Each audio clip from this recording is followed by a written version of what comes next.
Bonjour et bienvenue pour une nouvelle séquence des paroles de la vie éternelle avec Marc Joseph. Nous sommes aujourd'hui le 21 juin 2023.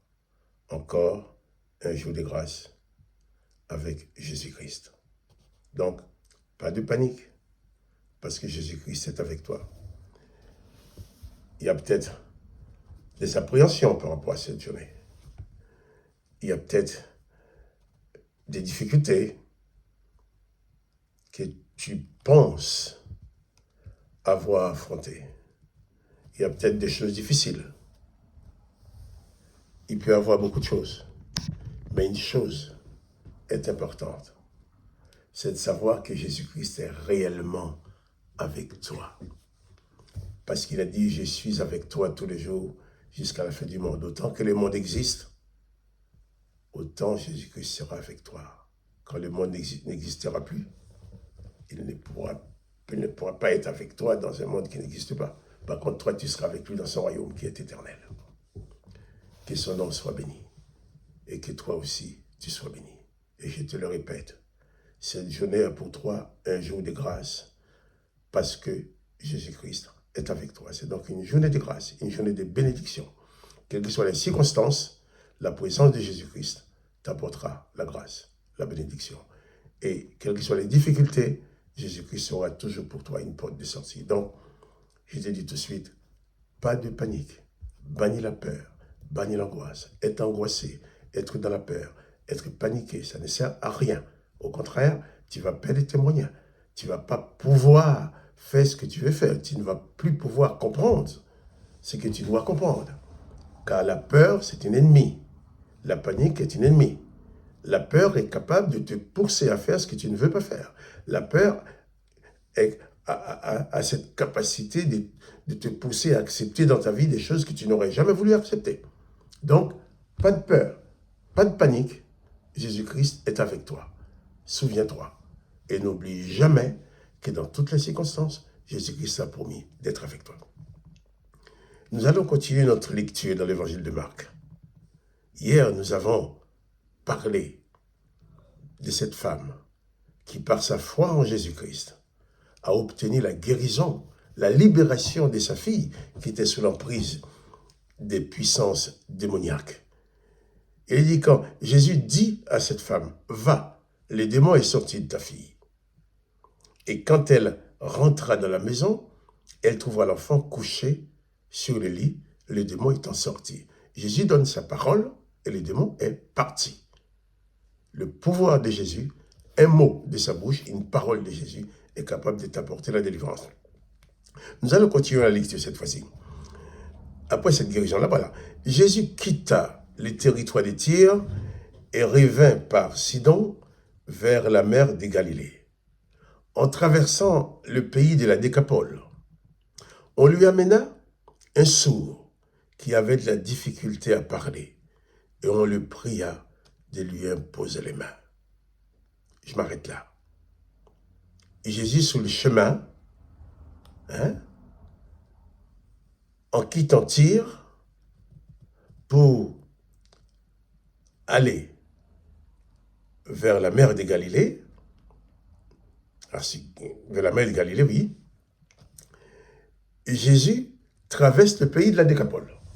Voilà, Jésus traverse le pays. Mais comme Jésus traversait le pays, les gens connaissaient Jésus. Les gens connaissaient la réputation de Jésus, sa capacité à guérir, à sauver, sa capacité à apporter la délivrance. Et sachant que Jésus était le seul capable d'apporter la délivrance, eh bien les gens lui ont amené un homme. Il est dit que on lui amena un sourd qui avait des difficultés à parler et on lui pria de lui imposer les mains. Quelqu'un qui est sourd et qui n'arrive pas à parler. Les gens vont dire c'est naturel, il est né comme ça, il n'y a pas de solution, on l'a toujours connu comme ça, il sera comme ça, il va mourir comme ça. Oui, elle était destinée, cet homme était destiné à mourir comme ça. Sauf, on n'avait pas prévu qu'un jour, qu'on allait l'amener à Jésus-Christ. On n'avait pas prévu qu'un jour, cet homme allait rencontrer Jésus-Christ. La présence de Jésus-Christ dans une vie peut changer la destinée. On parle de destinée, oui, on est destiné à ça, destiné à ça. Oui, si tu vis sans Jésus-Christ, tu vis ta vie seule, sans la présence de Jésus-Christ, sans la présence du Sauveur, tu as une forme de destinée. Mais le jour où tu rencontres le Sauveur, c'est celui-ci qui est capable de changer ta destinée. Tu es destiné à la mort éternelle, destiné à la condamnation, tu es destiné à la misère, à souffrir. Tu te dis, mais tu vas souffrir toute ta vie. Oui, tu es peut-être destiné à la souffrance, mais le jour que tu vas rencontrer Jésus, eh bien, ce destin va être transformé. Et cet homme, on l'a amené à Jésus-Christ. Ces gens qui l'ont amené ont eu foi en Jésus-Christ. Ils savaient bien que Jésus-Christ était capable de changer le destin de cet homme. Alors, si Jésus est avec toi, ton destin est entre ses mains. Alors, on lui amena un sourd qui avait la difficulté à parler et on le pria de lui imposer les mains. On savait que si Jésus accepte de toucher cet homme, sa destinée sera changée. Eh bien, quelles que soient les circonstances, demain matin, on reviendra. On reparlera de cet homme-là. Mais aujourd'hui, je te dis seulement pour toi, comme on a demandé à Jésus d'imposer la main à cet homme pour transformer sa destinée, de sourd-muet, incapable de parler, incapable d'entendre. Jésus peut poser sa main sur toi aussi aujourd'hui et transformer ta destinée. Et quelles que soient les circonstances que tu as à vivre, sache que c'est celui qui a le pouvoir de tout changer, de tout transformer en un instant, est avec toi, à savoir Jésus-Christ. Donc on lui a amené cet homme-là, on lui pria de lui imposer les mains. Eh bien toi, Jésus est avec toi. Moi je vais prier pour que Jésus t'impose les mains aussi. Et que ta destinée soit transformée. Seigneur Jésus, je t'en prie. Tu vois, cet ami qui m'écoute, cet ami qui regarde cette vidéo, je t'en prie, pose ta main sur lui maintenant aussi pour transformer sa destinée. Je sais que tu es capable de le faire. Et le fait qu'il écoute cette vidéo, c'est qu'il te cherche. C'est qu'il te cherche, c'est qu'il a besoin de toi. Alors, dans le nom de Jésus-Christ, touche cette personne. Pose ta main sur elle. Et que sa vie soit transformée pour la gloire de ton nom. Jésus te dit merci. Parce que par ton esprit, tu touches maintenant cette personne qui est en train d'écouter. Et tu transformes sa vie. Et que ce soit un témoignage pour elle, qu'elle puisse dire, Jésus-Christ m'a touché un jour. Comme on t'a demandé de poser les mains à cet homme, moi je te demande aussi de poser ta main, de poser ton esprit sur l'âme qui est en train d'écouter maintenant. Et que sa vie soit transformée.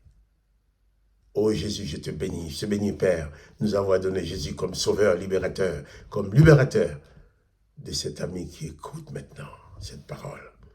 Ta parole est toujours aussi puissante, aussi forte. Alors que cette parole, que ce soit une parole de délivrance, de libération pour la personne qui écoute. Merci dans le nom de Jésus-Christ. Et je te rappelle que Jésus-Christ est avec toi. Quoi qu'il arrive, souviens-toi. N'oublie pas que Jésus-Christ ne t'abandonnera jamais. Que son nom soit béni et que toi aussi tu sois béni. Quant à moi, Marc Joseph, je te dis à demain pour une autre séquence de paroles de la vie éternelle.